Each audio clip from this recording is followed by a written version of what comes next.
Alright. Turnabout goodbyes. Final day. Trial. I arrived too late, Christmas. Hey, Captain. Sadly, we are well and truly past Christmas now. It is December 28th. December 28th, 9:51 a.m. District Court, Defendant Lobby, number 2.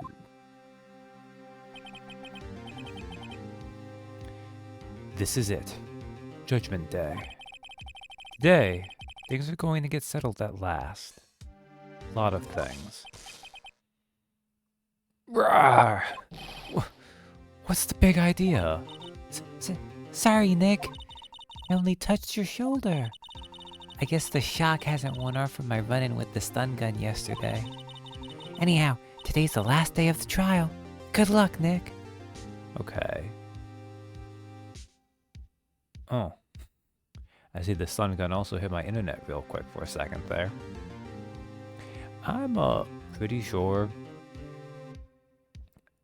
that no matter how hard you get stun gunned or tased, that the next day you would still not carry charge from it. But what do I know? Yeah. Thanks, Maya. Edgeworth is looking glum as always. I hope Von Karma doesn't push him too hard. Whoa! A shocking revelation. Hey, Bubs. What are you doing? Sorry, I'm sorry. I just thought I'd cheer you up with a pat on the back. Maya, maybe you should go outside and discharge? Right, good idea. Try not to electrocute anyone on your way out. Whoa, yeah, pal. Man, Maya is just murdering everyone. What's gone into that girl? Detective Gumshoe. Morning, Mr. Edgeworth. Good morning. How did it go, Detective? Have no fear. As promised, I've captured our runaway caretaker. I just brought him in. Took all night, pal. Thanks, Detective Gumshoe. You must be tired. Actually, after that shock I got on the way in, I feel pretty good. Yogi says he's forgotten his own name. But that has to be a lie. Why would he want revenge on Edgeworth if he couldn't remember his past? He does remember, and I'm going to prove it.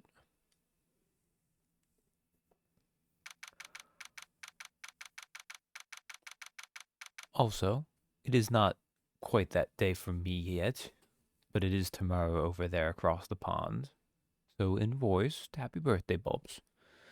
December 28th, 10 o'clock a.m., District Court, courtroom number 3. Mostly because I might be distracted in 49 minutes when it actually clicks over to the second.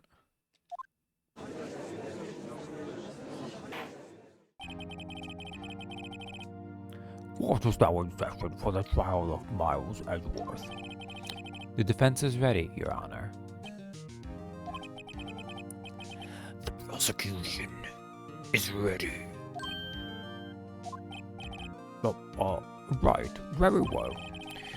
We have reached the final day of our proceedings in this trial. I ask that the prosecution submit decisive evidence.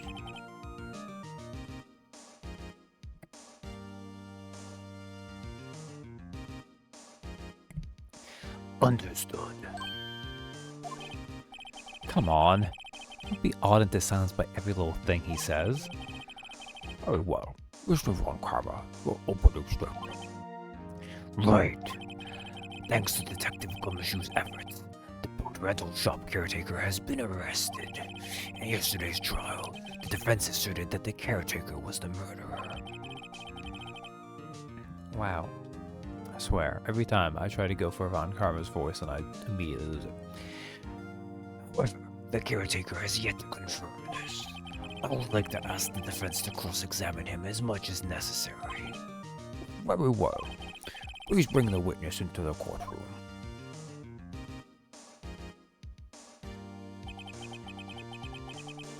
It's a little bit weird that Von Karma's asking us to cross-examine him as much as necessary, but we kind of know what the plan is on his part. Ladies and gentlemen of the court, I believe you all remember our witness. He lives in the boat rental shop on the lake from where he witnessed the incident. In addition, he has currently lost memory of his name and identity. Witness, why did you run away yesterday?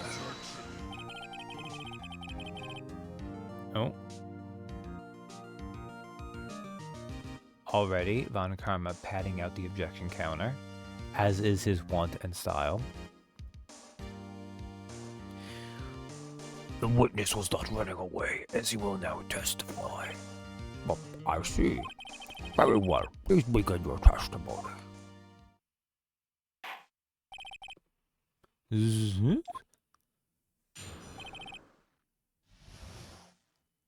Why I left court.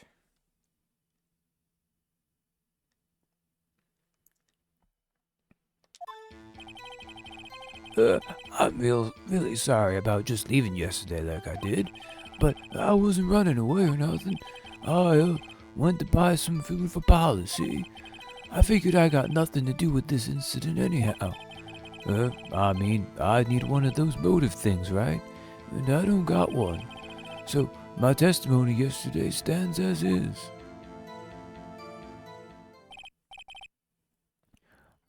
Very well. Let's begin the cross-examination, shall we? He has to know his name. Yanni Yogi. You're Yanni Yogi, and I'm going to prove it.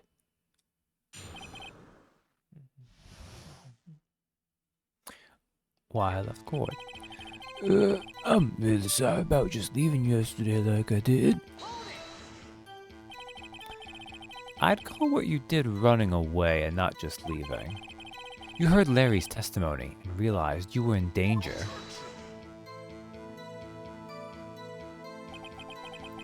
No, Mr. Wright, there is no need to rush to conclusions.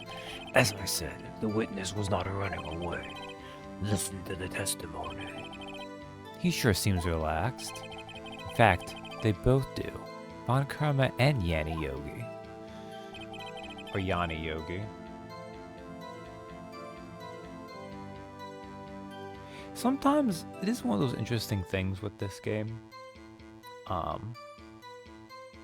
Because of how heavily they localize it, it can be awkward sometimes when you're come across names in a Japanese-based game, because Japanese has a more simple vowel structure than English, which even English itself is still on the lower end for vowel sounds. It has a little bit more than the main Romance languages in Japanese, etc. if you tend to do. But obviously, like, you get to like languages like French and they blow the whole thing out of proportion, so. But like, there's not really an ah vowel. They can kind of approximate it with some things. But like, I see Yanni, like I see the Y-A-N-N-I, I want to go Yanni. But a ah sound would be more natural for the Japanese, but the way the localizers have worked the names. I've been on this for a little while, it's fine. We can watch Yanni going back and forth. But, you know, I just figured that they're probably trying to write it out the way they expect someone to just, in English, say it. So I'm going with how I expect it to sound. But I wasn't running away or nothing. Yeah, I did add the objection counter, okay. Then why did you leave? He's just about to say why. Is it so hard for you to just quietly listen when someone is talking? If I sat quietly, Edgeworth would be guilty in 3 minutes.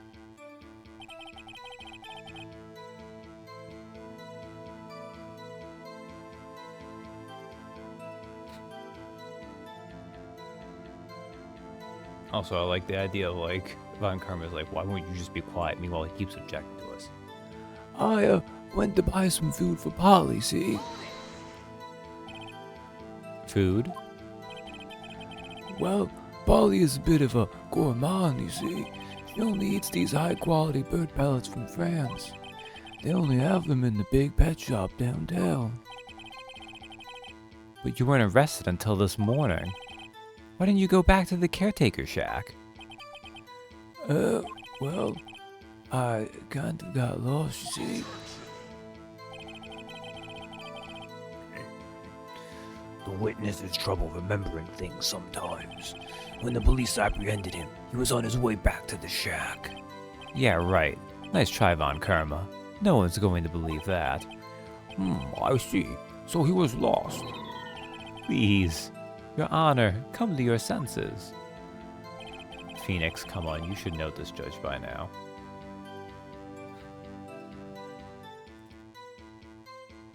I love just that one moment of Phoenix being like, surely, this is obviously just something they've cobbled, and the judge believes it. I figured I got nothing to do with this incident anyhow.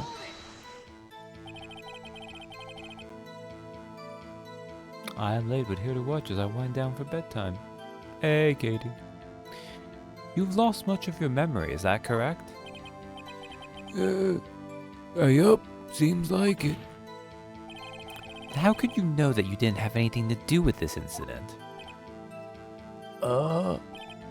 Or maybe you're lying about not having a memory. You know exactly who you are. The witness has testified quite clearly that he has no memory of who he is. If you claim he's lying, then show the court proof. How am I supposed to prove what's going on in that old codger's head? That's impossible. I'm glad you've come to your senses, Mr. Wright. Very well, witness. Please continue. Part of me almost feels like I should just put on objection on before I even press, because I feel like there's only been 1 or 2 times I've pressed and Von Karma has not objected. I mean, I need one of those motive things, right? I don't got one.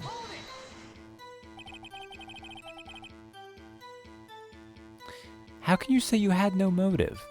I say you do. You had a grudge against Edgeworth and the victim, Robert Hammond. That's why you took revenge on them, right? Please don't make me repeat myself, Mr. Wright. This witness has no memory of anything beyond several years ago. He can't hold a grudge. It's impossible. I have to prove he's lying about his memory. Otherwise, it's going to be the same thing over and over until the trial ends.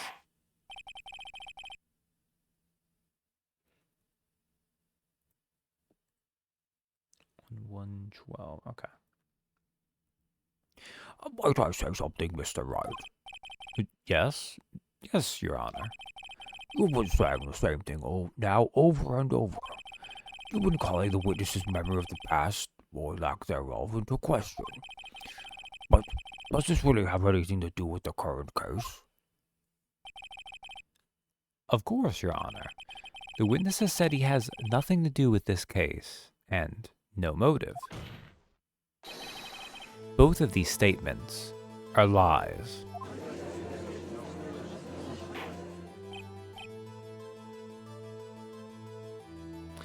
Order, order. Mr. Wright, there is a serious problem with your claim. Or are you saying you know who this witness is? Of course, Your Honor. Oh, now this is interesting. I would like to know myself. So, who is he? Don't play dumb, Von Karma. Mr. Wright, please tell us this witness's name.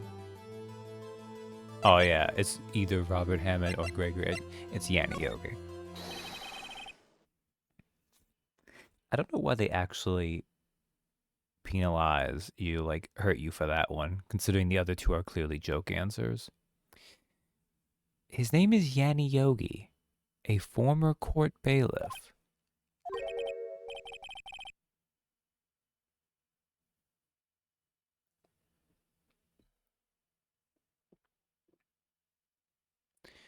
Yogi, that name seems familiar.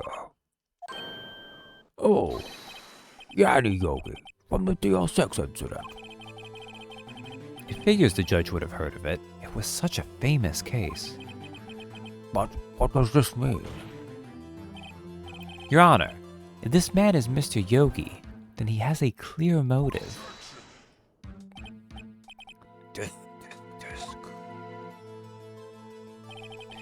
Jumping to conclusions again, Mr. Wright.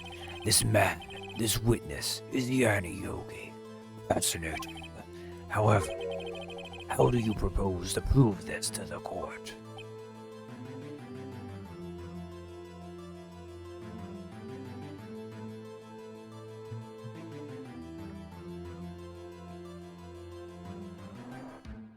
Why, we pull up Yanni Yogi's dental right now. This is a court of law, as you may recall. You need proof. And allow me to repeat once more that the witness has lost his memory. And you know, as a court of law, we are legally incapable of determining someone's identity without them telling us. Maybe if you, I don't know, fingerprint him. No, that's the next case when they wanted to add functionality for the DS. This is it. Well, we know they do fingerprints anyways, too, but... I have to do this now. I can't prove he's Yogi right here, right now. I've got nowhere else to go. Nick, how are you going to prove it? How can you prove that he's Yanni Yogi? It's okay. It's actually quite simple. Your Honor. Oh, that's actually what he comes up with. Please take this man's fingerprints. Then, we'll compare them to the fingerprints on file for Yanni Yogi 15 years ago. I see. That makes sense. Tisk, tisk, tisk. Tisk, tisk, tisk. Huh?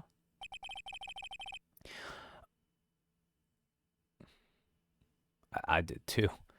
I'm so very, very sorry, Mr. Wright.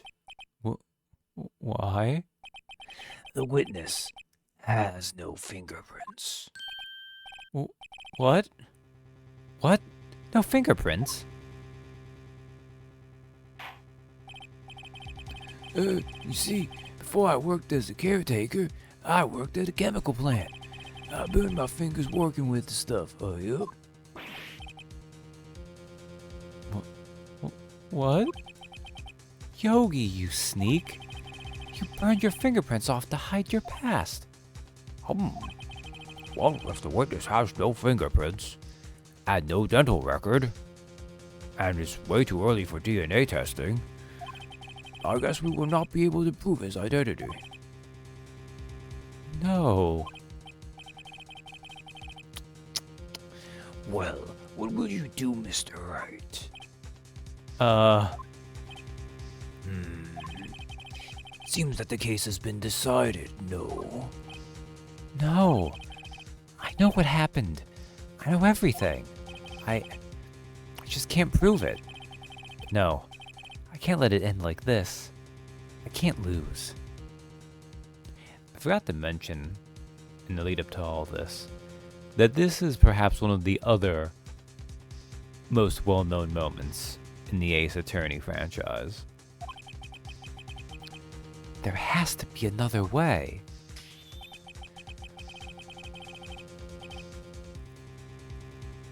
Oh, I've been meaning to ask, have you ever watched the live-action Ace Attorney movie? I have not. I've not actually seen any of the... I've only ever played the games. I haven't watched the live-action Ace Attorney movie, and I haven't watched the anime either. I know I've mentioned the anime before, so... There is no one who can testify as to who this witness is. No one. Nick, what are we going to do? I didn't even consider that he might have erased his fingerprints. What do I do? Tisk, tisk, tisk. Well, Mr. Wright, perhaps you'd like to cross-examine his parrot for a little comic relief. Yeah, very funny. You're a sore winner, Von Karma. Wait a second. It's time For what it is, it's entertaining. Bring on the burb. That's good to know, Captain. Cross-examine his parrot. That's crazy. So crazy, it just might work. What is it, Nick? No, you're not going to. Man, it says a lot when even Maya's like, I don't know about this, Nick. Your Honor, the defense would like to take Mr. Von Karma up on his proposal. Take Mr. Von Karma up? Problem, Von Karma? On my proposal. Exactly, Your Honor. I would like to cross-examine the witness's pet parrot.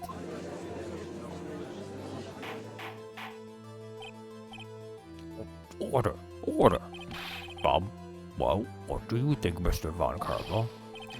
Need you even ask? This is a farce. I object. Wait a second. You were the one who suggested I cross-examine the parrot, Von Karma. I have the right to do as you suggested. Sorry, before I forget, Phoenix technically did an objection just then.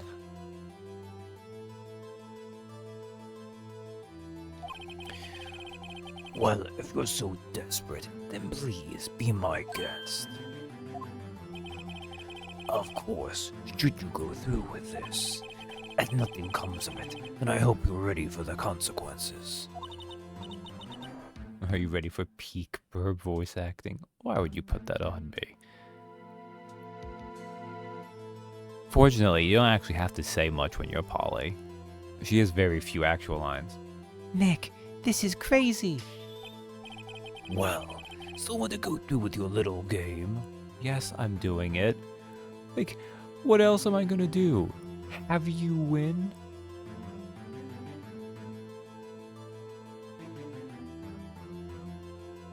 Technically, so did Von Karma. He did say he objected even with no big objection. I don't... For my objection counter, I don't think I would count that. Because he didn't actually... No, because I think earlier there was something where I picked the option of saying, like, Phoenix is objecting, but he didn't say objection, he said hold it. Ah, the objection counter was a mistake. Yes, I'm doing it. Let the parrot take the stand. I will cross-examine her, Your Honor. This is the most ridiculous thing I have ever heard. Von Karma's rigged every person's testimony, every piece of evidence. Except the parrot. She's my last chance. At least, I think so. Bailiff, bring in the parrot. Why was the parrot on standby? Aw, look at the good bird. The most ridiculous thing you've heard so far.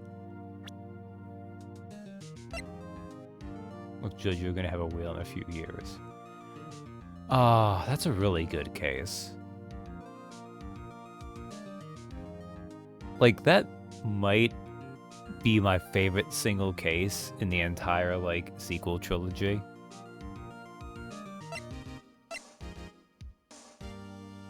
Alright, DL6 case file too. I forgot about that. Okay. But it's also incredibly far away. That's quite a bird. Please tell us your name. Name.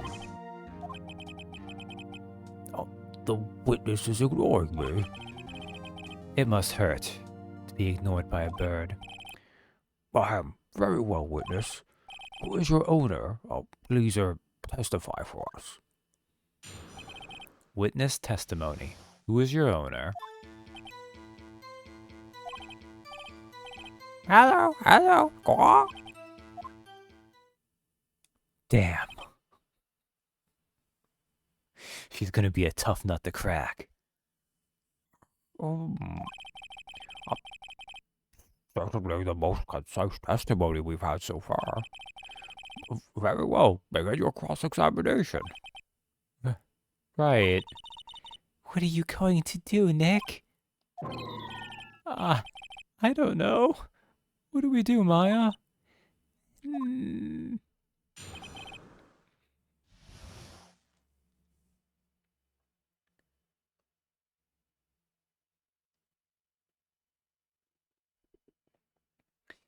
This is, for as dumb as it is, an important moment, I think, in Phoenix Wright history. Because as dumb as the earlier things are, I think it's important that this first game established the precedent that yes, if need be, we will go that goddamn stupid. Which is important. You need to be willing to establish how far you will go. And the courtroom will put a literal parrot on the stand. Is a good high bar to set. Who is your owner? Hello, squawk. Well, I guess we should try to get some information out of her. We need to show the judge that her owner is Mr. Yogi. Hello, squawk. Witness, you can't just say hello and expect us to get anywhere. I want you to testify. Maya, you talk to her. Right. What do I say? Have we forgotten something? What's your name? What's the safe number?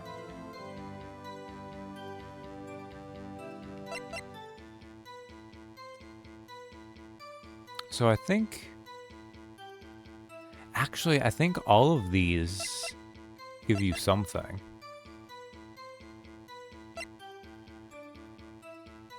But we'll start with we forgot something.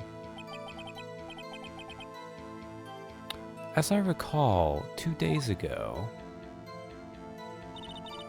Polly, have we forgotten something?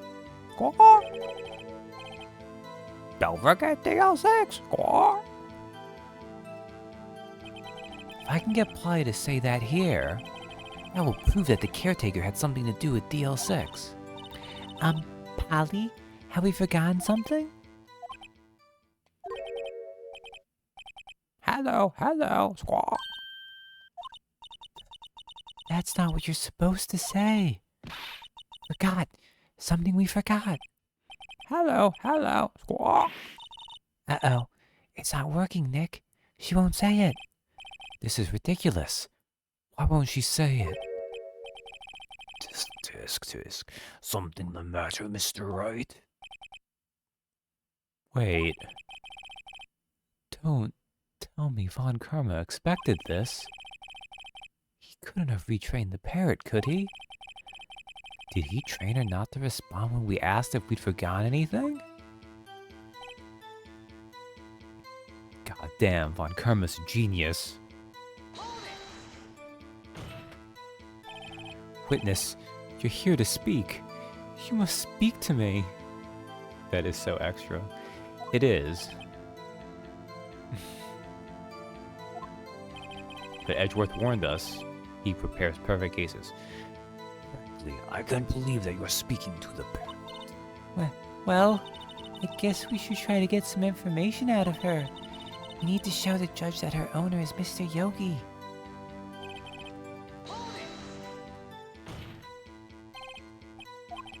Okay, this is gonna be... Okay, what's your name?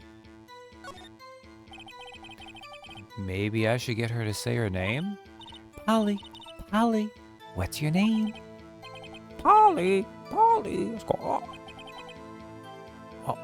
Mr. Wright, I think we've established that this parrot is named Polly.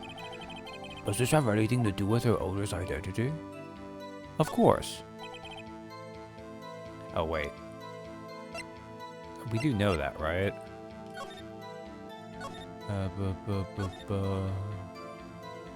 Yes, okay. I'm like, that wasn't in something else separate, right? Now, mind you, the parrot being named Polly, and the fact that Yanni Yogi's fiance was called Polly Jenkins. Very obviously a potential coincidence, but you know. Yes, it does. Huh. Fascinating. You claim that the parrot's name will prove her owner's identity. Then show us this proof. Nick, don't you think you're taking the bluffing a little too far? Listen, we're not here to answer the question of who is the caretaker. We're here to prove that he is Yanni Yogi. All we have to do is tie the name Polly to Yogi. Your Honor, proof that the parrot's name reveals the caretaker's identity is the DL6 incident case file. The DL6 case file? That's quite a large file you have there. Which page is this proof on then? Show us or stop wasting our time.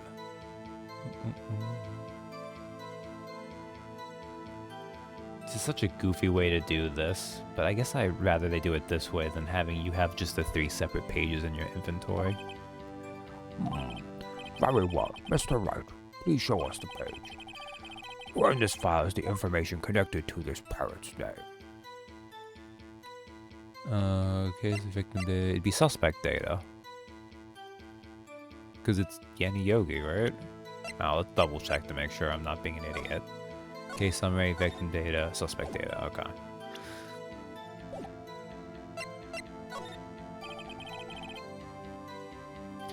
It's on the suspect data page. This page is all the information about Yanni Yogi. Right after he was arrested, his fiancée committed suicide, see? Indeed, it does say that, yes. What was his fiancée's name? Polly Jenkins. Polly. Exactly, Your Honor. He wanted to remember the name of his fiancée who had committed suicide. That's why he named his parrot after her. Well, I see. I guess that is possible. Oh, a mere coincidence, that's all. My granddaughter has a dog she calls Phoenix. Well, Mr. Phoenix, right? Does this make you my granddaughter's fiancé? She's only 7 years old.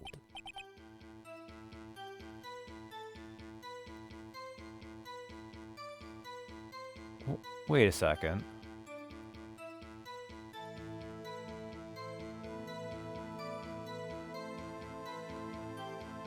Francisca is his daughter in the next game, right?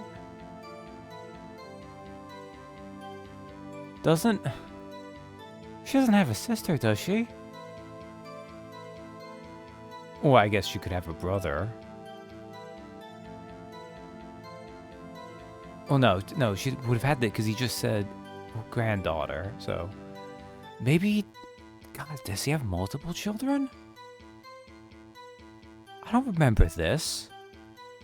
Francisca doesn't have a sibling. Does she? Oh. Okay, let's... The point being, in the next game, we beat his daughter, and she's too young to have had, like, not even, like, had a, like, she couldn't have had a child who's 7 years old. This is... Okay. Indeed. Alone, it is a little weak for evidence in a murder trial. We will need some other corroborating evidence. Where am I going to find that? Nick, we're getting closer. One more. If we can just get one more piece of evidence. Right. But what? Very well, witness. You may continue.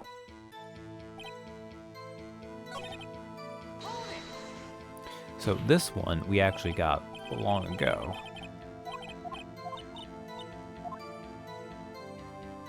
I actually like the safe number one just because you get that so early. Although I think even by then you can put together what the number actually is, but... Maybe I'll get her to say the number of that safe. Huh? The safe? Why? Let's just try to get her to say anything, okay? Polly, what was the number to the safe in the shack? He has a second daughter, apparently. Wow. I wonder if that means Franziska has a line about having a significantly older sister. 1228. 1228. My, what a reckless parrot. Well, Mr. Wright, you aren't claiming that this number has something to do with the caretaker. Actually, does. Actually, it does. That's why I had her say it. Huh, ridiculous. How can the number to his safe tell us who the caretaker is? Show us your proof. What could possibly link this number to the caretaker's true identity? Man, I'm just gonna keep smacking you with this DL6 case file until you accept that he is Yanni Yogi.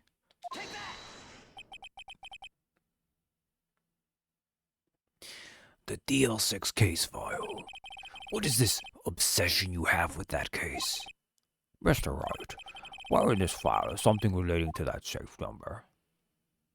The case summary. It's on the case summary page. The case summary? Specifically, the date on which the DL6 incident occurred. The date of the incident? December 28th? Why, that's today's date, 15 years ago. And the number on that safe is 1228. Ah. It is 1228. He used the date of the DL6 incident as the number for his safe, Your Honor. That's how important that date was to him. I see. It certainly is an interesting coincidence. People often do set their secret numbers to dates. Bah, this is not tangible.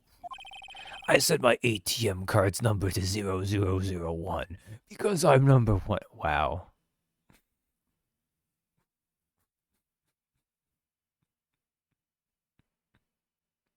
This is such a dumb response. Like, this is clearly why he's not a defense attorney, because his defending is atrocious.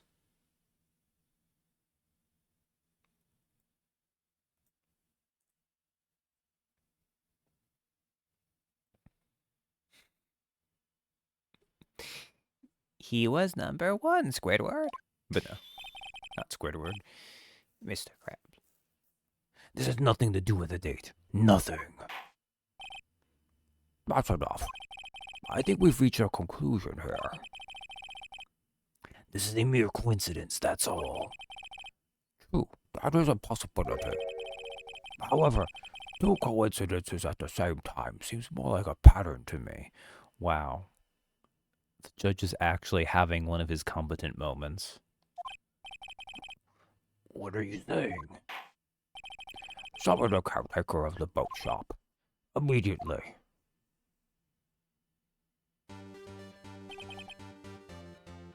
Ooh. Witness, tell us your name. Wait. This witness, he doesn't remember.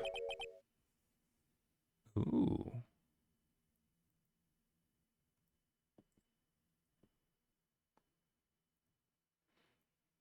No, it's okay. Man, look at him dropping the act. I have accomplished what I wanted to do. I'm done.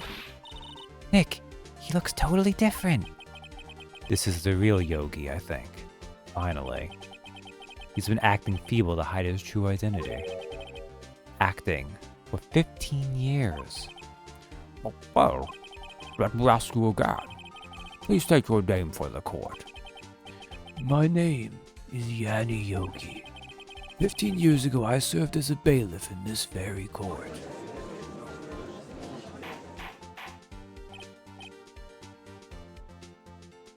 Order! Order!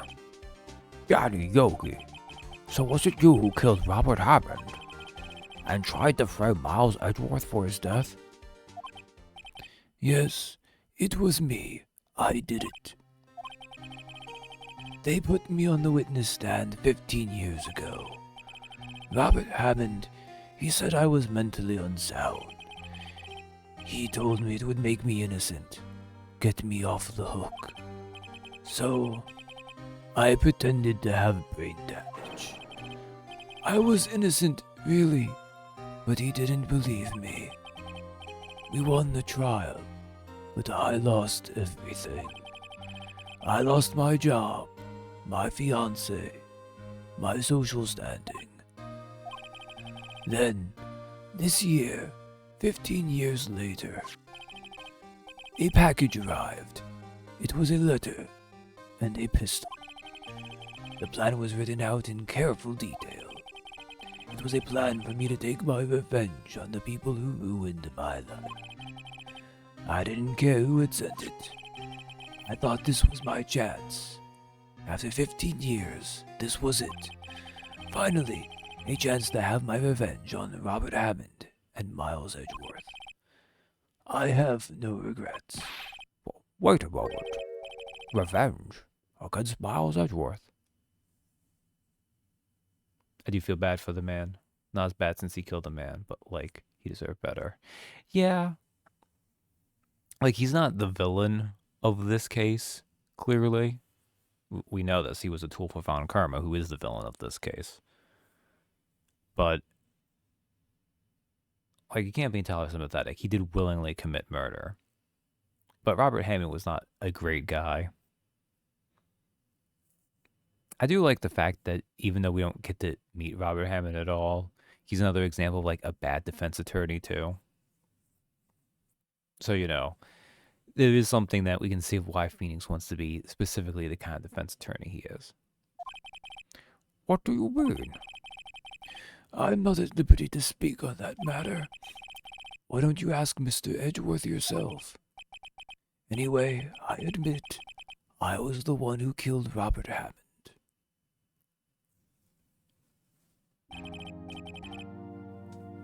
Von Karma, where's Mr. Yogi? Under arrest, Your Honor. I saw no room for error in his confession. Then the defendant, Miles Edgeworth, is Innocent.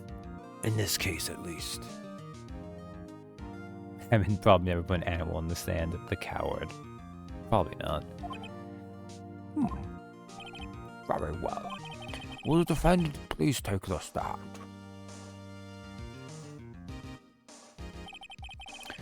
There are a few mysteries left unsolved. Still, you are cleared of suspicion for this particular case. So I would like to pass judgment on the murder of Mr. Robert Hammond. Any objections?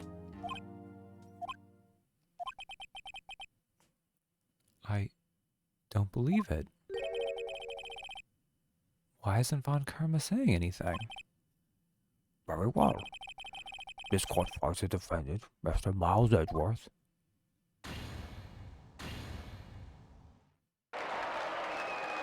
Heck yeah. We did it. That is all. This court is adjourned.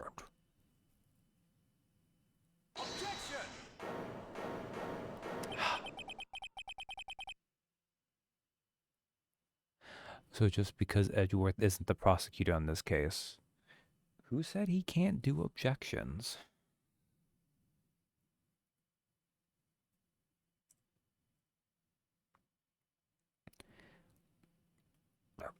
Did someone just say objection? It wasn't Von Karma. Wait, what that means? No. Edgeworth? Your Honor, I object to your judgment. What do you mean? I'm not innocent at all. As we have heard, Yanni Yogi killed Robert Hammond in revenge. But revenge for what?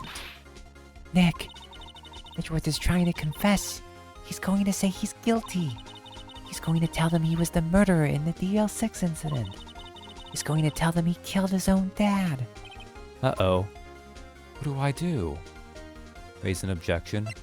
Leave it to Edgeworth?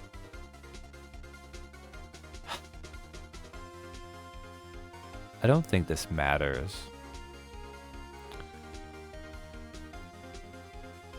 But I think we need to let Edgeworth cook so that we can show him what is wrong with the dish he is preparing. Although, maybe I should artificially inflate my objection numbers.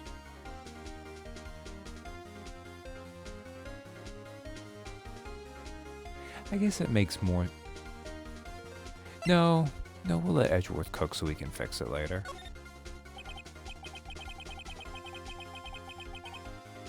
No. I'm sure Edgeworth thought about this one long and hard. It isn't my place to interfere. Nick, are you sure? There's nothing we can do about it. This is his problem now.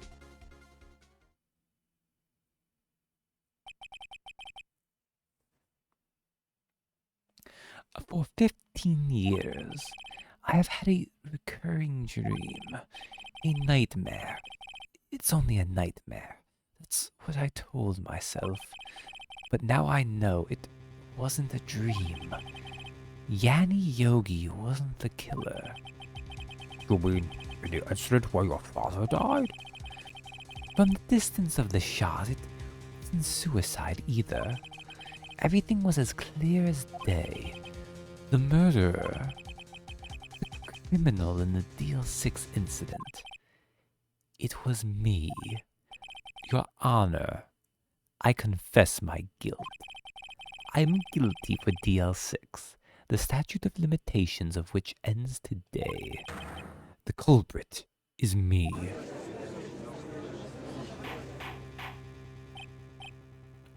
Order! Order! This is totally unexpected. The defendant, declared innocent, is confessing to a different crime.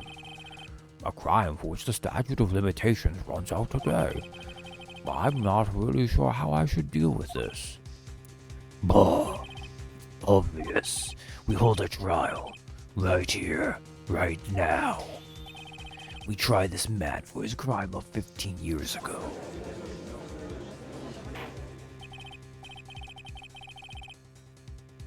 I think I would like to take a 5-minute recess. During this time, I will consider the appropriate course of action to take. Court is adjourned.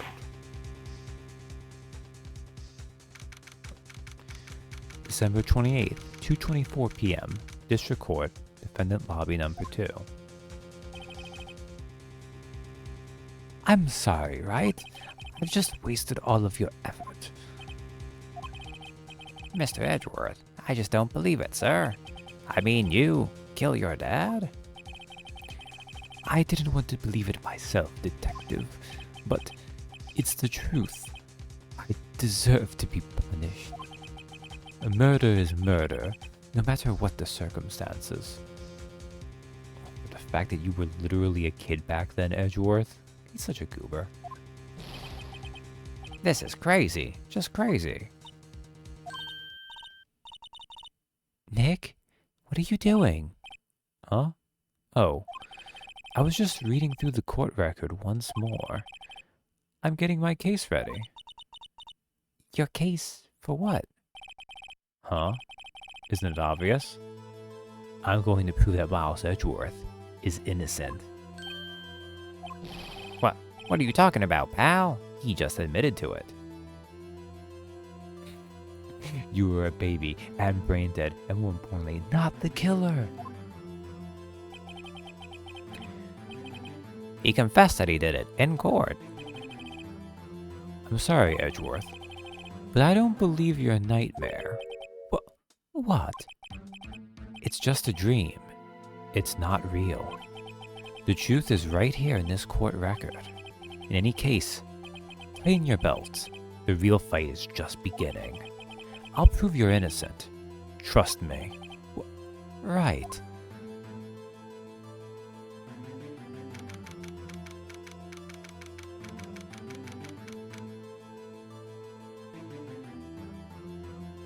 December 28th, 2:30 p.m.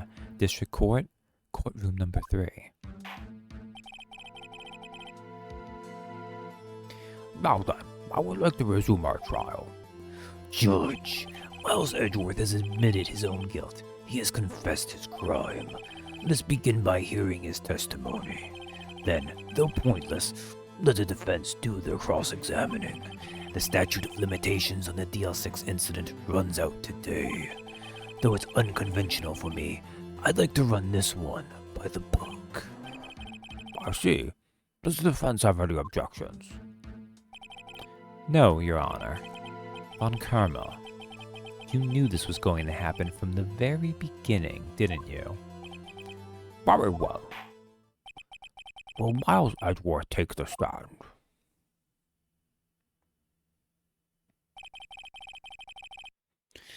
Will the witness state his name and profession?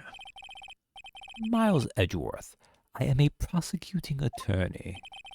Mr. Edgeworth, 15 years ago, you mistakenly killed your father, Gregory Edgeworth. Is this correct? It is correct. Then testify about this matter to the court. When Edgeworth was telling me about his dream yesterday, I noticed something. One detail didn't quite fit. That will be the key. But only if I can get it to work. Please. Please. The DL6 incident. That day, I had gone to the courtroom to observe one of my father's trials. As we went to leave, an earthquake struck, trapping us in the elevator. My father and Mr. Yogi lost their composure and began to argue. And just then, something heavy fell at my feet. I picked it up and threw it at Mr. Yogi. I wanted them to stop fighting. A moment later, there was a single gunshot, and then a scream.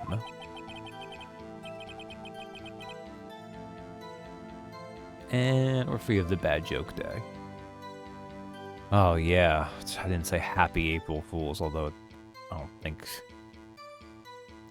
Sometimes some people do fun things for April Fools, but on average, it's way more of a pain than not. It was a terrible scream. I remember it to this day. That's all.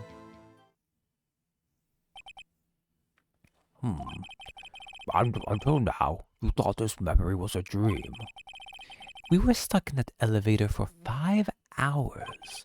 The oxygen in the elevator ran out, and I lost my memory of the events. Bah, the same claim Mr. Yogi has made. Very well. Mr. Wright, your cross-examination, please. Yes, Your Honor.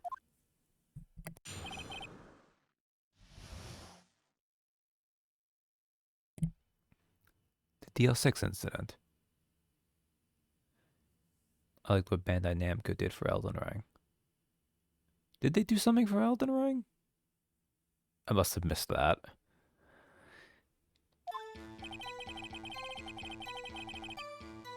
Assuming... Oh, see, this is why April Fool's Day is such a pain. That day, I had gone to the courtroom to observe one of my father's trials. What was the trial your father was involved in on that day? I don't remember things very clearly. Only 2 things. I know my father lost, and Mr. Von Karma was the prosecuting attorney. Mr. Von Karma, you were handling that case. It was 15 years ago. I don't remember the details. That was when Edgeworth pointed out the problem in Von Karma's evidence. As we went to leave, an earthquake struck, trapping us in the elevator. So, there were 3 people, including yourself, trapped in that elevator. Yes, myself, my father, Yanni Yogi. We were fine at first, but then as time passed and no one came to help,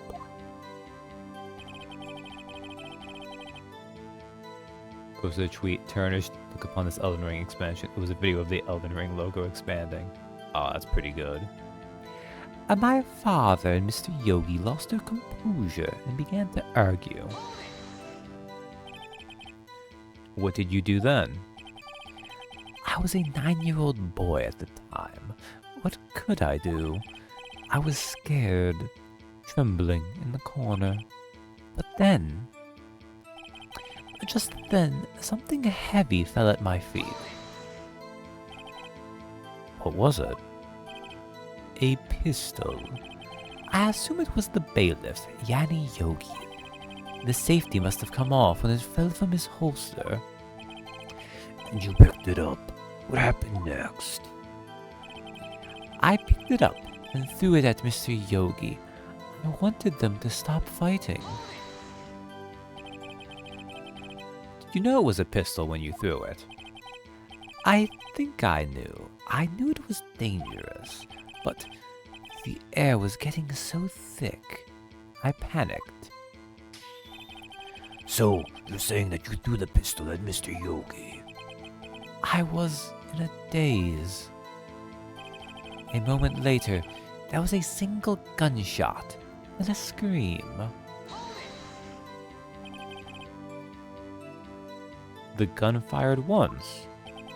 Yes, I think after I threw it, I lost consciousness.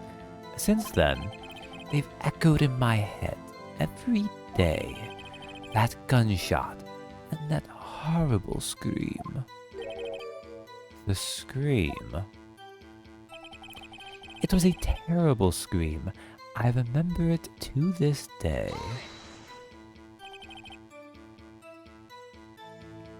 To this day? Yes, I can practically hear it now. I doubt I will ever forget that scream for as long as as long as I live. There it is. One part of that testimony clearly contradicts the evidence, but I don't know what it means. I better find out, and quick.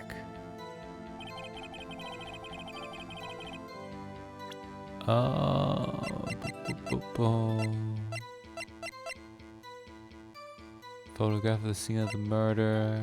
Slippers clip.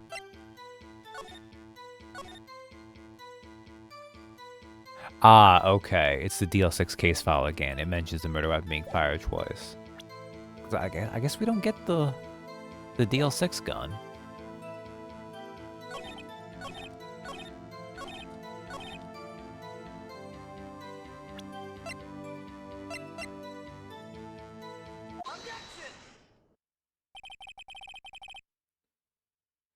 Do. 120. Man, so many objections. Are you sure you only heard one gunshot? Yes, I'm sure of that. I heard the shot and the scream. Then everything faded. I was unconscious until the rescuers came. I see. No, Your Honor. Fortunately, you don't. Look at this file one more time. This plainly contradicts the witness's testimony.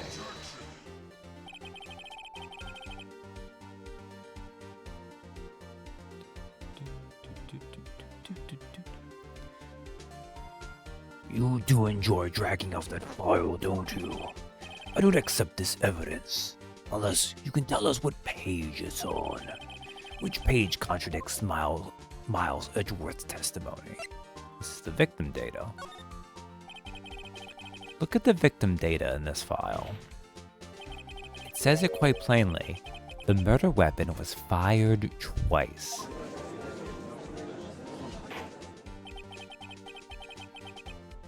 Miles Edgeworth only heard one gunshot. Yet, the murder weapon was fired twice. The first shot was the accidental firing when the pistol was thrown. So, who fired the remaining shot?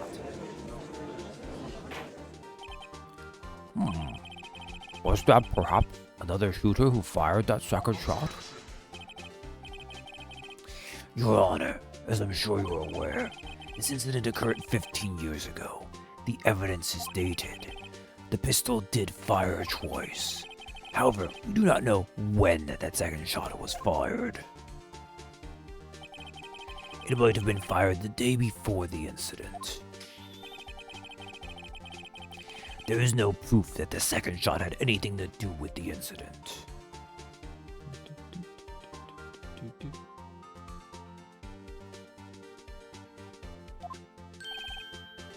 What? I see. You do have a point, Mr. Wright. The murder weapon was fired twice, as we have heard. One of those shots was fired by the defendant, a boy at the time. Do you have any proof that the other shot fired had something to do with the case? Yes, Your Honor. Your Honor, I think I will be able to show you proof. What? Impossible. Now, Mr. Von Karma, save your surprise for after you've seen the evidence. Very well, Mr. Wright. Show us your proof. Do you have evidence that the second firing of the pistol is related to this incident? The DL6 instant photograph of the scene of the murder. Man, Robert Hammond, you had this evidence and you couldn't get Yanni Yogi off?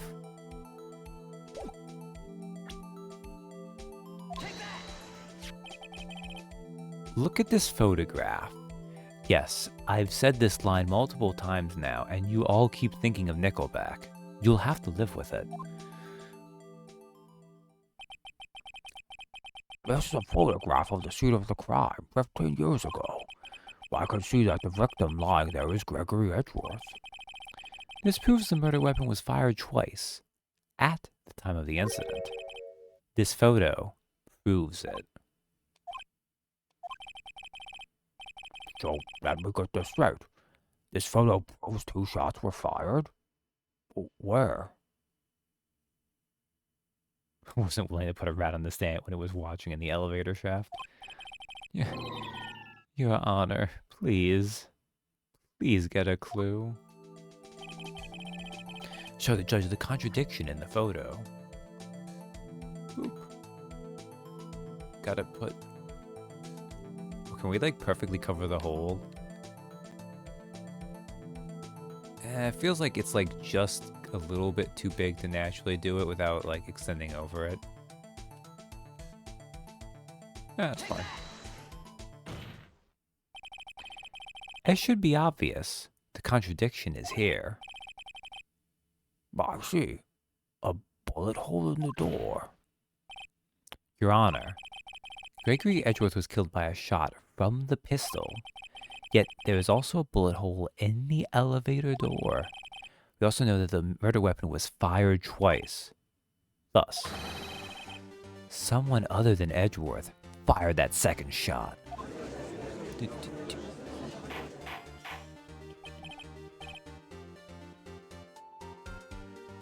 Order! Mr. Wright, what are you driving at? It's simple, Your Honor. At the time of the incident, 2 shots were fired. One went into Gregory Edgeworth's heart. The other hit the elevator door. Remember that the defendant lost consciousness after the shot he fired rang out. In conclusion, we must agree that the second shot was fired by someone else. Mr. Wright, who could that someone else be? The murderer, of course.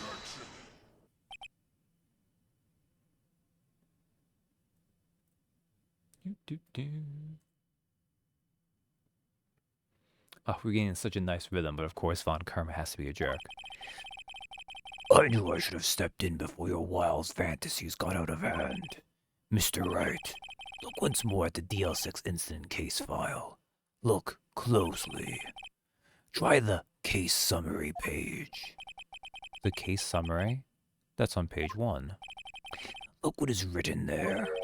Not a single clue was found on the scene. If the pistol had indeed been fired 2 times, then the other bullet would have been discovered on the scene. He does have a point. That second bullet has never been found. Why? Because the second bullet does not exist. The bullet that claimed Gregory Edgeworth's life was the one fired by his own son. That is the truth of this matter. The whole truth. It was undoubtedly something else that made the bullet hole in the door. That is such bullshit. Like, it is way more likely to think that the second bullet was not found because someone took it or something than it is to believe that something else made a bullet hole. Order. I will have order. Mr. Wright has proven one thing to us quite clearly. That the murder weapon was fired twice at the time of the incident. However, as Mr. Von Karma says, the second bullet fired was not found. It is highly unlikely that the police merely overlooked the second bullet. Have you seen Gumshoe and his crew? So all we have is the single bullet fired. I'm afraid I have to discount the defense's claim. Tisk, tisk, tisk. I praise the judge for his wisdom in this matter. Gah, how did this happen? I don't believe that the second bullet didn't exist. Was I wrong? Have I been wrong about this whole incident? What are you doing, Nick? Why aren't you raising an objection? I'm sorry, Maya. What? It looks like I was wrong. Nick? If the second bullet wasn't there, then all my conjectures are for nothing. No. But you said you'd do it, Nick. You said you'd get Edgeworth declared innocent. I'm sorry. It's just, when I saw the photograph, I thought that 2 shots had been fired. I was so certain of it. I thought I'd won. I thought there was another person, someone else who fired the killing shot. But now, I was wrong to think it could be that simple. This case has stood unsolved for 15 years. Nick. Holy shit, Nick, it's really obvious what it is, actually. Well, it seems that we have finally cleared up this incident. Only one bullet was found at the scene of the crime. That shot was fired by Miles Edgeworth. Precisely. I would like to ask one thing of Miles Edgeworth before passing my verdict. Have you been paying attention to the trial so far? Yes, Your Honor.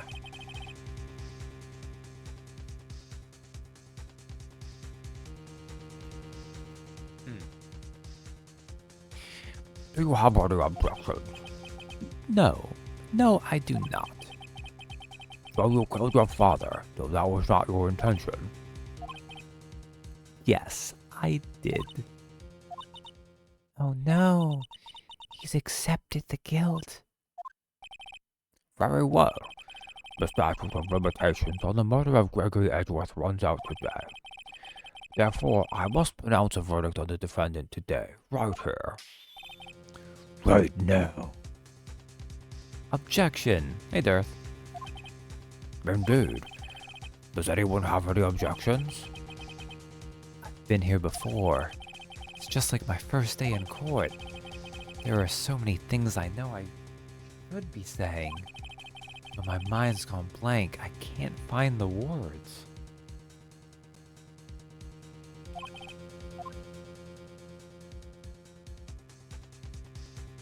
Mr. Wright.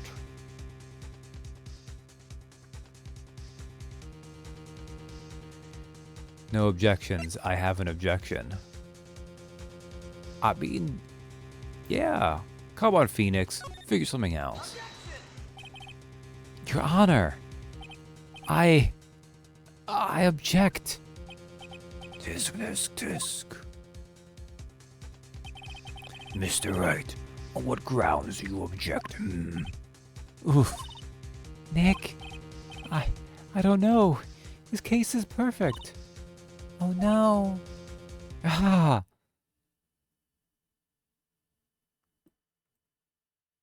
Okay. It's so that Mia can... It must exist. The second bullet. What? What? What did you just say? Nothing. The second bullet must exist? But where? Someone took it. It seems waiting is not going to produce us any answers from Mr. Wright. Wait, Your Honor. Hmm? The second bullet. It existed. What? But we just had proof that it did not exist. I realize that, Your Honor. I'm really grasping here. It's just, someone took it from the scene of the crime. Oh great, Phoenix is losing his mind. That's what happened. But who? The murderer. The murderer? Then tell us, just who is this murderer?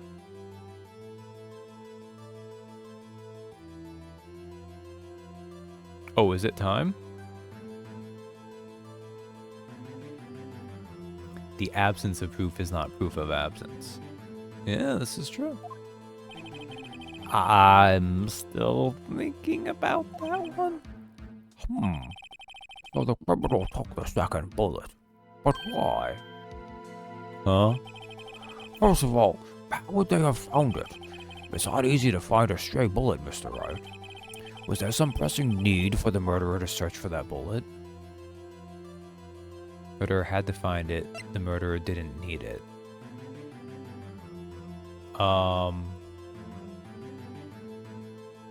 No, it's not that they had to find it. Like you can kind of put two and two together with what happened. The murderer didn't need it.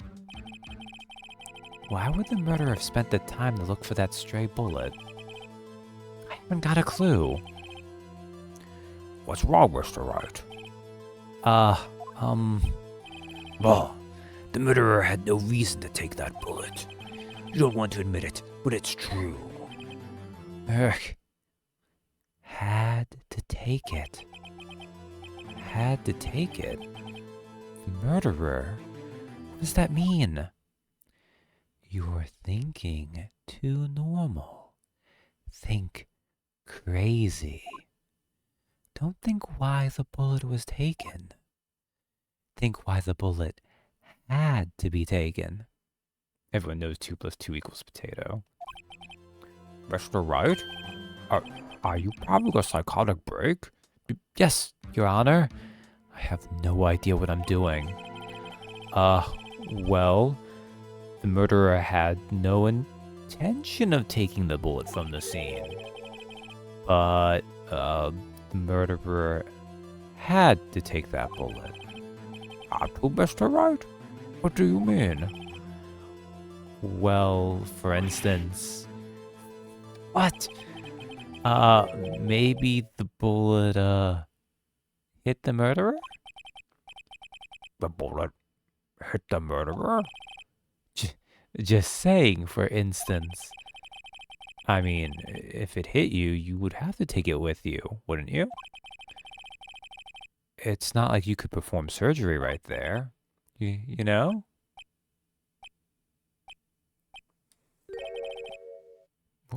Wait a second. I was just talking off the top of my head, but what if that's really what happened? Let me get this straight.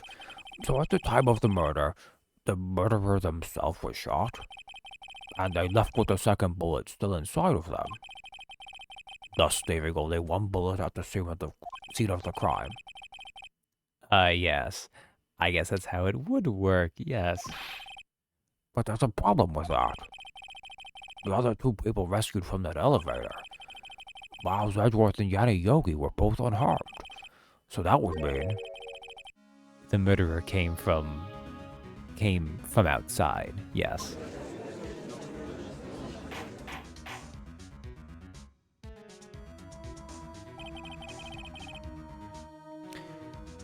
The two men fight inside the elevator.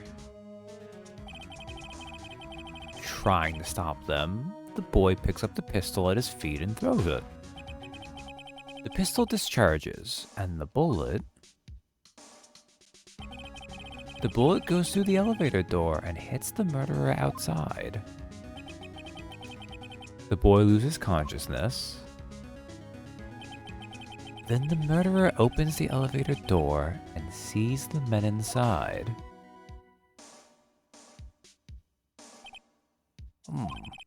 Mr. Wright, you are truly the most unpredictable defense attorney I've ever known. I can tell you're grasping, but I cannot deny the possibility of what you say.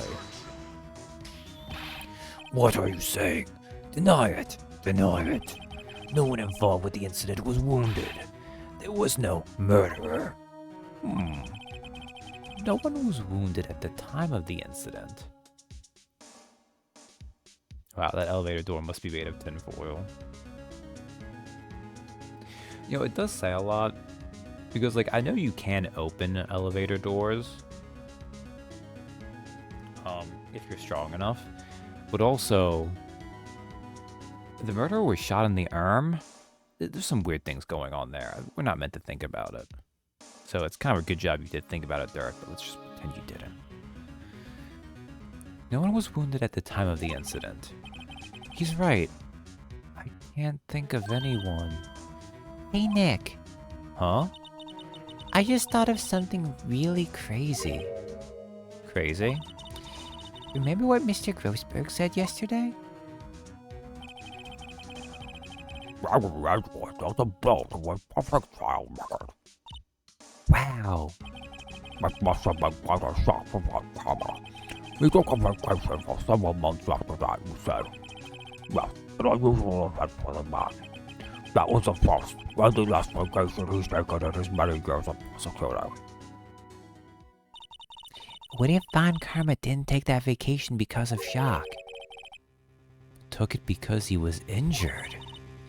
Which would mean the fucking evil prosecutor is the bad guy. It could only mean one thing. He was the murderer in the DL6 incident. Well, I was more referring to metal door getting pierced while closed. Well, so specifically, these elevators have a window in them. Admittedly, are most elevator doors doubled? No, Murder McCass is a bad guy. Yeah, this is true though. Most elevator doors do have a little bit extra going on there. Whatever. It's still very weird. He was the man who shot Gregory Edgeworth. It was Von Karma. Oh, man. Something wrong, Mr. Wright? You seem dazed. No, Your Honor. Well, I've indicated the possibility that the murderer came from outside. Can you give us the name of your suspect? Thanks, he didn't have bullet-resistant glass. You would think for an elevator door, though, you would have, like, that kind of, like... It was the 80s in San Fran, Tokyo. Oh, yeah. This courtroom might have really, skipped out on the quality craftsmanship in its building architecture. Can you give us the name of your suspect? Uh-oh. Should I come out and say it now? Say it now. Save it for a better time. Heck no. Let's just throw him under the bus now. Your Honor, there is a suspect. One lone suspect. Well, this is certainly interesting news. Very well, Mr. Wright. Who is your suspect? I would call it Japanifornia.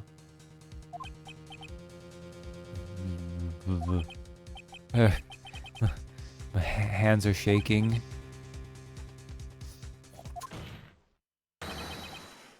Von Karma. Von Karma?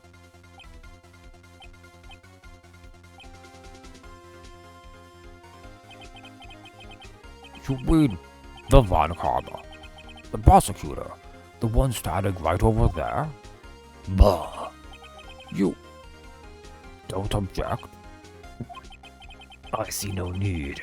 I honor this ridiculous outburst with my objection. I'll admit, I got that from VGCW. Huh. Von Karma's evil grin is so good. Yeah. Like, design-wise, Von Karma is very good as an evil enemy prosecutor. Just for actual threat, He kind of cheats the win so hard he loses something there. Because you took a vacation for several months starting the day after the incident. Yet you pride yourself on a perfect record. Why would you take such a long vacation without any reason? So you're claiming that I took a vacation to heal my injury from the incident? Fascinating. But I would have needed surgery, no? Why did I go into the night vat, Mr. Wright? Bring the doctor that operated on me. Have him testify. Nick, let's find out who his doctor is. It's no use. Edgeworth? I know Von Karma, perhaps too well. He's perfect. He wouldn't leave clues. He probably didn't undergo surgery. That would leave a doctor as a witness. Nobody's that perfect. So what, Nick? Did Von Karma pull the bullet out by himself? That's insane. No, you couldn't have. You can't just pull bullets out of yourself. I mean, you kind of can, but also there's a good chance you would really mess yourself up if you did. Wait, what does that mean?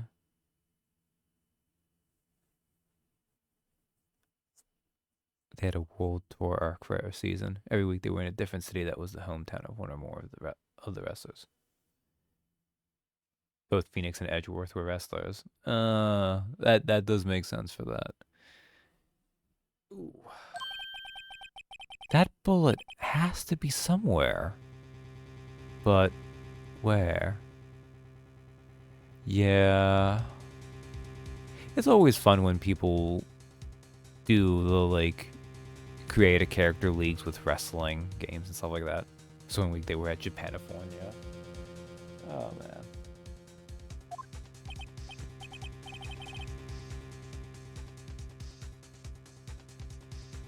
They still do UVGCW. Well, Mr. Wright, can you produce evidence to prove that I was shot? It's impossible to prove. Show evidence. It is a shame that we couldn't keep Missile with us for the rest of the case. But it does mean, on the bright side, alright, Von Karma, I'll prove it. I'll even use evidence. I know how you like it so much. What? The evidence that proves Von Karma was shot is... metal detector. Makes a noise when metallic objects are near. A useful detection device. Looks like the 4 WWE games on Steam I have filled with custom characters. It's good to know that every so often I do a VGCW special. Von Karma is perfect. He wouldn't risk surgery, leaving an evidence trail. So then I ask, where is that bullet now? I think it unlikely that Von Karma performed surgery on himself. You don't mean... I do. There's the possibility that the bullet is still inside Von Karma.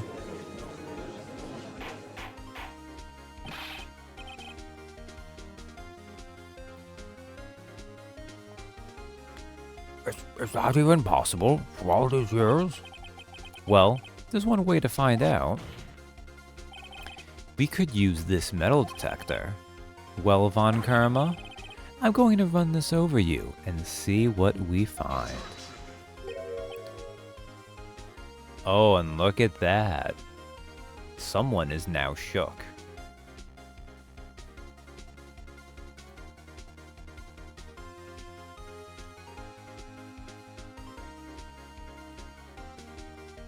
That tasty slow lead poisoning.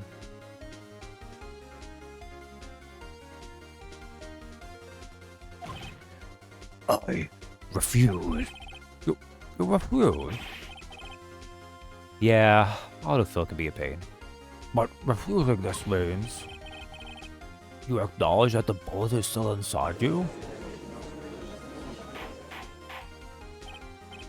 Order, order, order. Your Honor, the defense requests that we be allowed to use the metal detector. Judge, I call for a suspension of this trial. This is an invasion of privacy. The statute of limitations runs out on this case today. It was you who said we had to end it right here, right now. Also, let me add both of those objections to the counter real fast. 128, 129.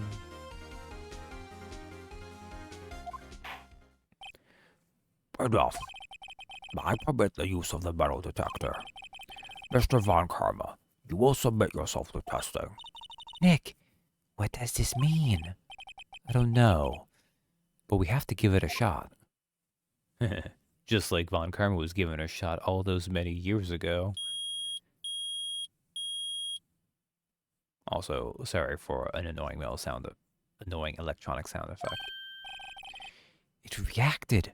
Something's inside his right shoulder. The bullet.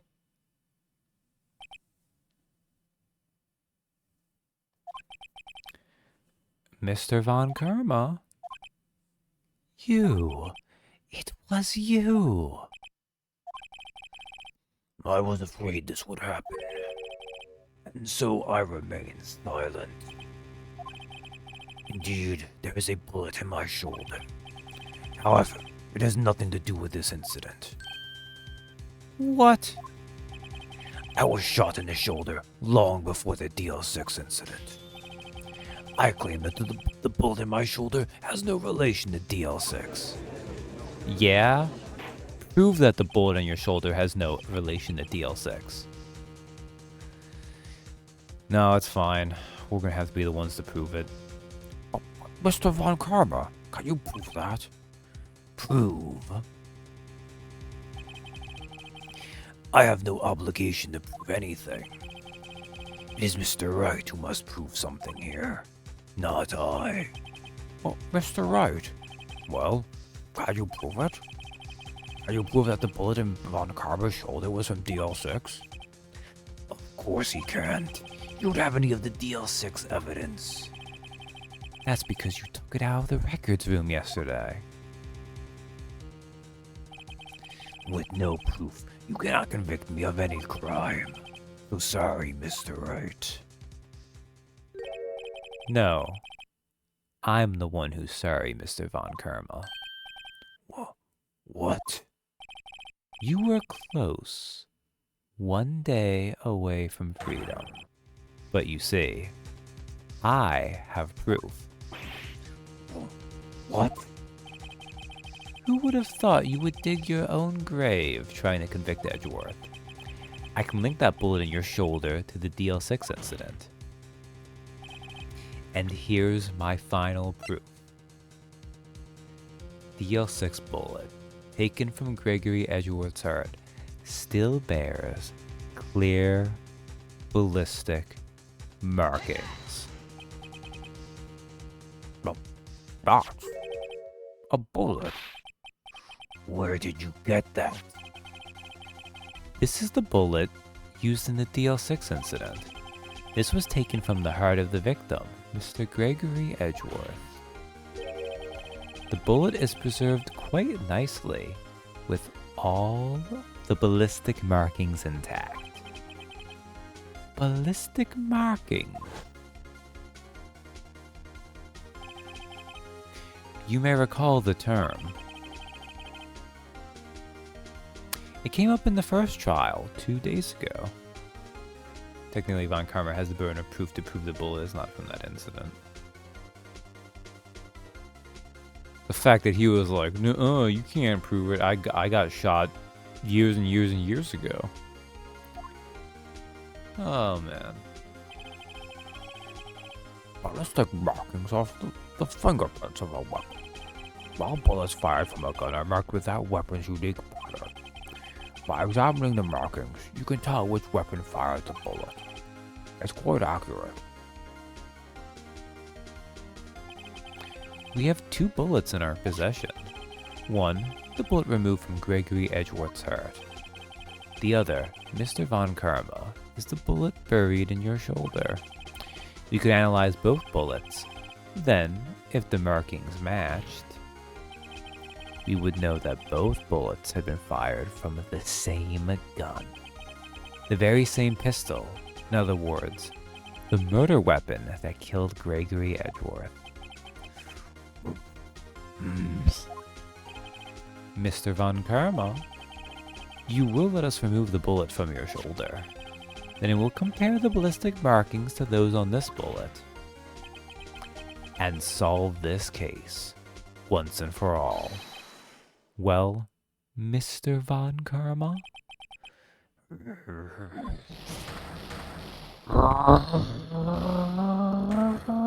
And then he, continues.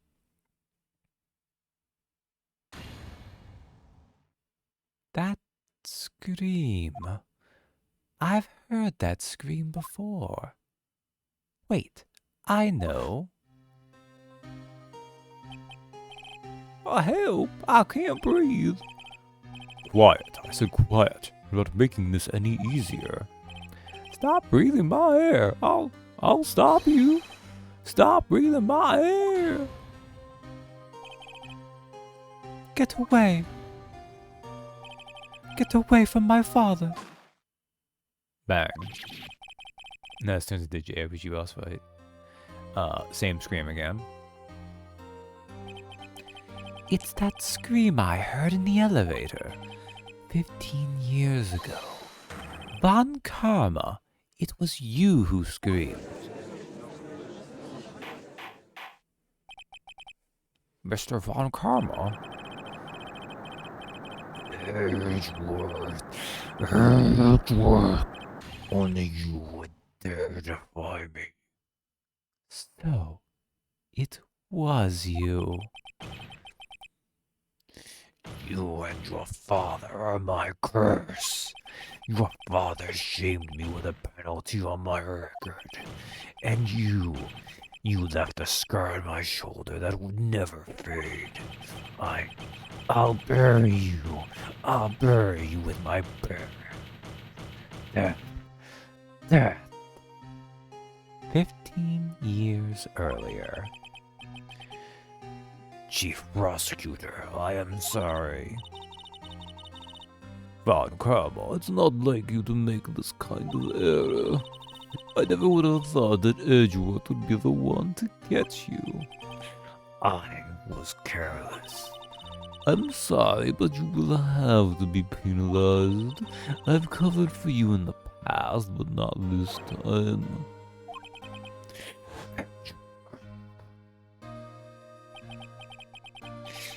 It was a shock like none I had ever known. Me. It took hours for me to regain my composure. Suddenly, I found myself in the darkness. I was in the court records room. I must have wandered in there without thinking where I was going. The room was pitch black. The lights must have gone out. I went out into the hall and felt my way to the elevator. I pressed the button, but nothing happened. Then, there was a noise. I was in pain. A horrible, burning pain in my shoulder. Just then, the lights came back on. The elevator door opened before my eyes. Oh, right, it's because the power came back on. But they weren't conscious. That's right.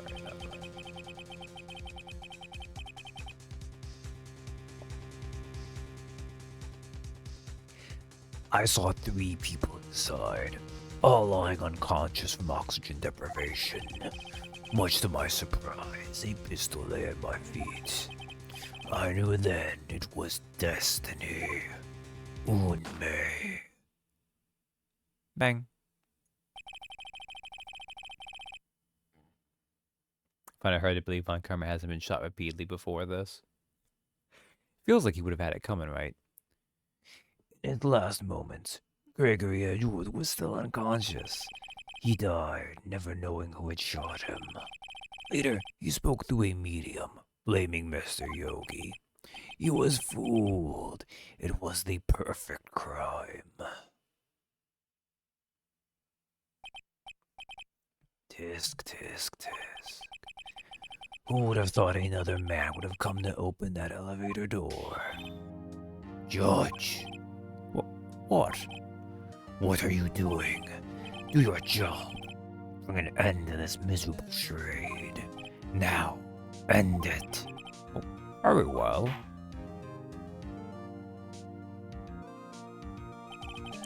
It appears that we have come a very long way to the end of this race. 15 years later. Mr. Miles Edgeworth. Yes, Your Honor. You were innocent. You are innocent. As you said, it was all a nightmare. Yes, Your Honor. This court finds the defendant, Mr. Miles Edgeworth, Not guilty. For really reals this time.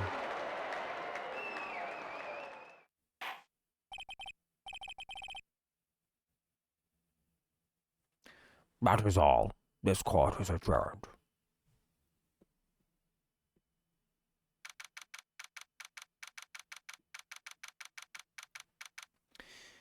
December 28th, 5:38 p.m. District Court, Defendant Lobby Number 2. Nick, we did it! Did you see his face? Von Karma looked even paler than usual. He's pretending to be all cool, but inside you crushed him, Nick. Crushed. I gotta say, I'm impressed. It was pretty close, though. I was sure we'd had it. I know, I was on the verge of tears the whole time myself, but now it's all just a good memory. So, it's finally over, Edgeworth. Right. Yeah? I'm not sure how to say this. I know. Try. Thank you. I see. Thank you, Wright. You're welcome. I think you could have done better than that. Sorry, I'm not good at this sort of thing. You got a lot to learn, Edgeworth. She's got you there. Whoop! Amazing, pal. You pulled through just like I thought you would. I don't know what was happening with Gumshoe there. Hey, pal. I'll never forget this. I owe you one, pal. And tonight, let's party. Dinner's on me and my non-existent funds. Yeah, my salary went down a bit this month, but who cares? See, Mr. Edgeworth, you should take a lesson from Detective Gumshoe. That's how you say thank you. I see. Ooh. I feel foolish. Don't worry, take it a little at a time. You'll get used to it. It's been 15 years since I've seen Edgeworth this unguarded. Hey, y'all. Lotta. Y'all were great in there. Thank you. Yo, Edgeworth, congrats. Thank y'all very much. I knew you were innocent from the... Edgeworth, never try to talk like me again. I knew you were innocent from the start, of course. Just look at you. You wouldn't stick your hand in the cookie jar even if no one was there. You were the witness on the first day of the trial, weren't you? Yeah, well, let bygones be bygones, eh? Speaking of which, what are you doing now, Lotta? Who, me? Oh, I went back to college. I gave up trying to be an investigative photographer pretty quick. Really? That's too bad. Load shotgun. Oh yeah, Dareth, she is your favorite, isn't she? Huh? Purge the heretic. Donnie didn't really like her either. Isn't that the hot dog guy from the park? Huh? It's over, Nick. My love is over. Why the sad face, Larry? What happened now? Oh, Nick, I'm not long for this world. You don't look sick. It's Beyonce. She's going to live in Paris. Paris, Nick. She's leaving me behind. Could have seen that coming. Yo, Edgy, there you are. Yes, here I am. Most of the witnesses in these games are anger-inducing. Yeah, that's true. Congrats, Edgy. Here, a little gift from me in celebration. Celebration? That's unusual for you. Hey, pal. Harry Butts, you come along tonight too. My treat, pal. Huh? Thanks. Looking forward to it. Yo, Nick. That's the suit that questioned me. When he says treat, that's not police talk for prison food, right? Right? I think you'll be fine, Larry. Right. Yeah? What's up? That envelope that Larry gave me, it's got money in it. Well, yeah, that's not that strange. People give money away to celebrate sometimes. It's $38, right? Huh. What a weird amount. I mean, it's not a little, but it's not a lot either. $38 exactly? Nick, wasn't that exactly the amount of lunch money that was stolen from Mr. Edgeworth in school? 38? No. No. Larry, it was you. What are you so surprised about, right? Huh? Larry was absent that day from school, right? That doesn't automatically rule him out as a suspect. What? Think back to that day 15 years ago. Larry took the day off, but he was bored, so he came into school anyway. Then he saw the money lying there, and the rest is history. I never was good at history. Edgeworth, you didn't know, did you? I suspected. I just couldn't picture Larry protecting you like he did that day. Everyone else was saying you did it.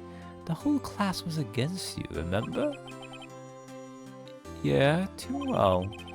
Right, you may not know this, but we used to have a saying back in school. When something smells, it's usually the butts. I know. Really, right. I'm surprised you didn't figure it out. Well, this sure is an unexpected turn of events, eh? Edgeworth. You should have told me. Now, Nick, it was 15 years ago. Don't you think the statute of limitations has run out, Mr. Edgeworth? I'd say so, yes. There you have it. What does that leave me? Became a defense attorney because of what you two did. Well, you have always been something of an insufferable emotionalist. Yeah, and you get worked up too easily, too. Death. The death sentence for both of you. Man, if I only had known, I'd have become a prosecutor. the same goes for me, only the other way around. For the longest time, I thought I might have killed my own father. I thought I might be a criminal. I became a prosecutor in part to punish myself. If I had known the truth, I might have become a defense attorney after all. Edgeworth. Going to switch, right? Hey y'all, line up, I'll take a photo. Hey, photo time, let's go. And after that, dinner on me. Detective Gumshoe took us out on the town that night. We celebrated Edgeworth's newfound freedom. even though Edgeworth himself was still in detention.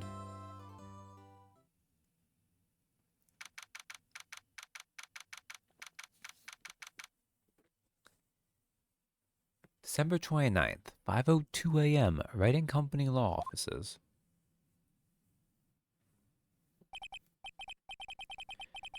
Whew. I went a little overboard yesterday. My head hurts. Huh? Only 5. Maybe I should go back to sleep. Oh my god, he does actually sleep in the offices. Jesus Christ, Phoenix. Hmm? What's this? A letter? Good morning, Nick. You were really impressive yesterday. Seeing you, it made me think about what I'm doing here. I'm a spirit medium, in training, of course. I wanted to help Mr. Edgeworth, too. I wanted to help you, but I couldn't. I was useless. So I've decided to go back to my training. I'll become a full-fledged spirit medium, for starters. I couldn't say it to your face, so I left this letter. Meant cheaper than paying rent for 2 places. It's true. And if you can... I mean, I've slept on a couch before. For a really dumb reason, but I've done it, so... I couldn't say it to your face, so I left this letter. I think I already said that line, whatever. Goodbye, Nick. Goodbye? What time is it? God, the first trains for the mountains have already left. To the station.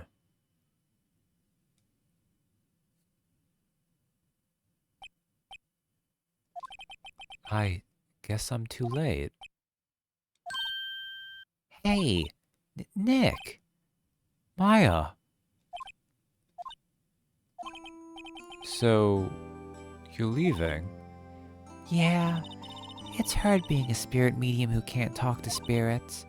And I think you'll do fine without me, Nick. Be good, okay?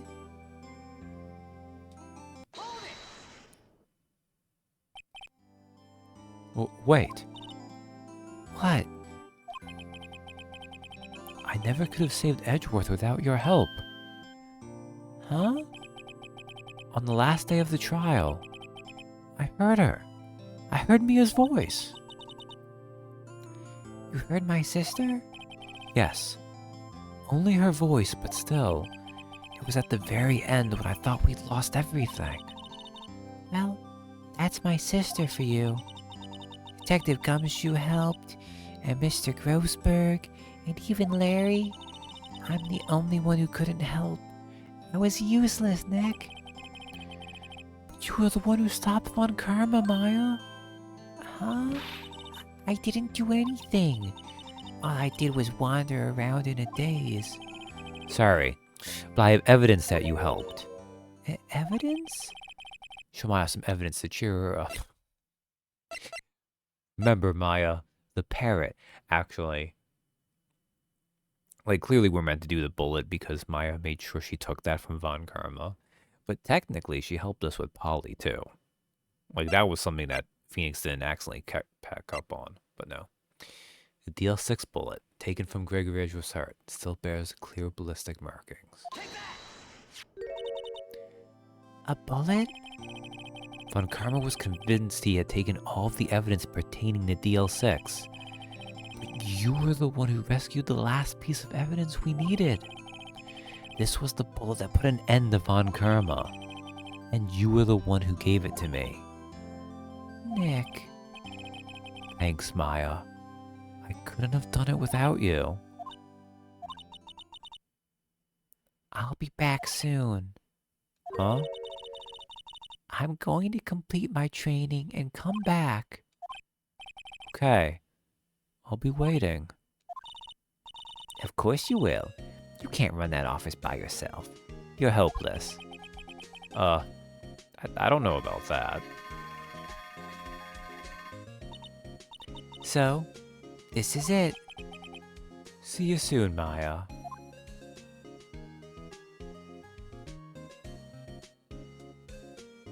Aww. Thanks, Nick.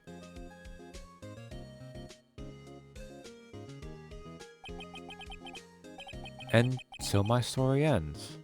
Time to turn a new page and say goodbye to the novice defense attorney that I once was. Now a new story begins, with the same old crazy cast of characters. Ha! Don't think you've graduated yet, amateur. Mr. Wright, perhaps you'd like to rethink that claim? Yes, Your Honor. Uh-oh, got a bad feeling about this. Aw, crap. An objection here now?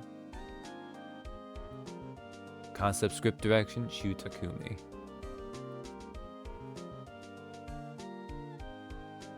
Hey, pal. Mr. Edgeworth came down to the precinct to wish me a Happy New Year. Talk about a pleasant surprise. Oop! Detective Gumshoe! Then he hung his head low and went right back outside. Kind of like he was embarrassed or something. Strange, huh? Oh, I like these credit sequences. A little, like, just get to see the characters again. Huh? Nick? No, I haven't seen him lately. Who, me? I've been working at a cheese shop. That Missy's a nice lady, but she's not exactly what you'd call a cheap date. Huh? Oh, she's in Hawaii right now. Yeah. God damn it, Larry. Stop going out of your weight class when it comes to dating. Who, Wright? Yeah, I remember him. I hear he's been busy lately. You know, not to ring my own bell, but I sort of taught him everything he knows. I'm sure he's grateful. That was not what I gave Winston Payne's voice. But that's fine.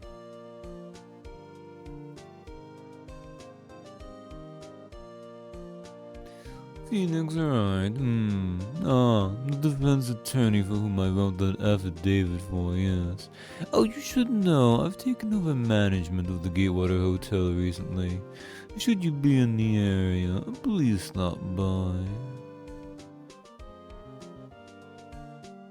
Yeah, that was part of why I had to change Edgeworth's voice.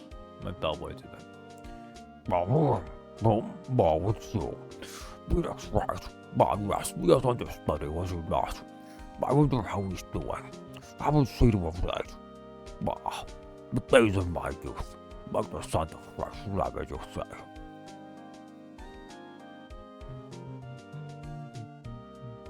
I got a little choked up there at the end with Maya leaving. Phoenix Wright? Is he an actor? Well, I'm not buying it. You can't be a star with a name like Phoenix. You'd rather they're probably playing Hammer's DVD thing and what DVD is, everything that keeps it in. Okay. Screw you, old bag. One for the road, I guess.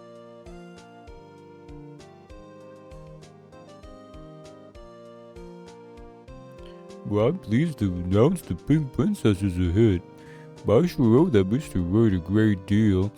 Oh, but I'm keeping my eye on the public face for now. I don't want to ruin any kid's dreams, you know. I lost a little bit there.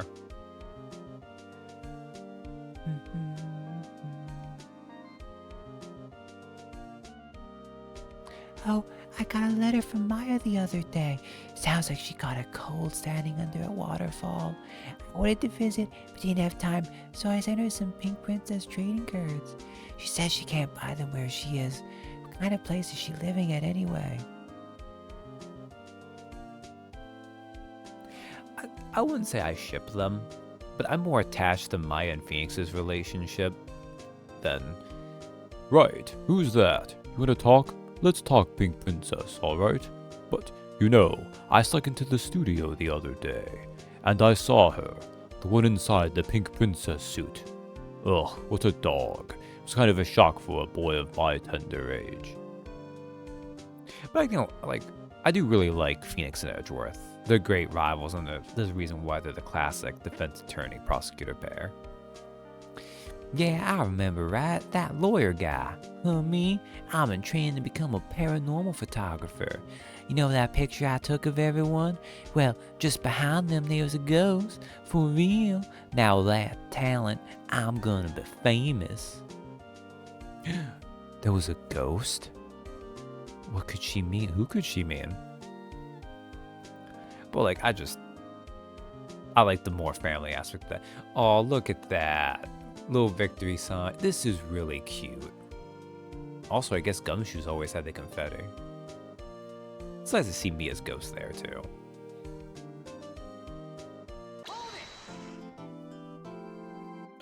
Hold it.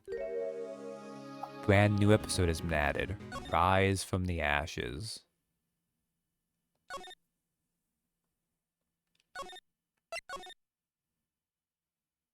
Alright. Okay. I don't think we have enough time for the investigation of this first day. Because, unsurprisingly, since that was the big finale, you never know when you need pocket confetti. It's true. Plus, goodness knows, at least it's cheap enough. Gumshoe can probably afford it.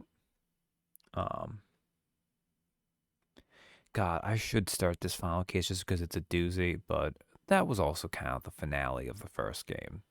Except that then they added this Coda case to it. But I think it's a good enough place to stop for the night. And I wouldn't want to keep going. But yeah, that's really nice. And we get to see some of those characters again. Maya left then, so they can't make use of her there. They slip in Edgeworth again, though, because they need a prosecutor, so. But we'll do that next time, whenever that'll be. For now, I'm going to head off. Oh, but thanks for hanging out with me. Good night, guys.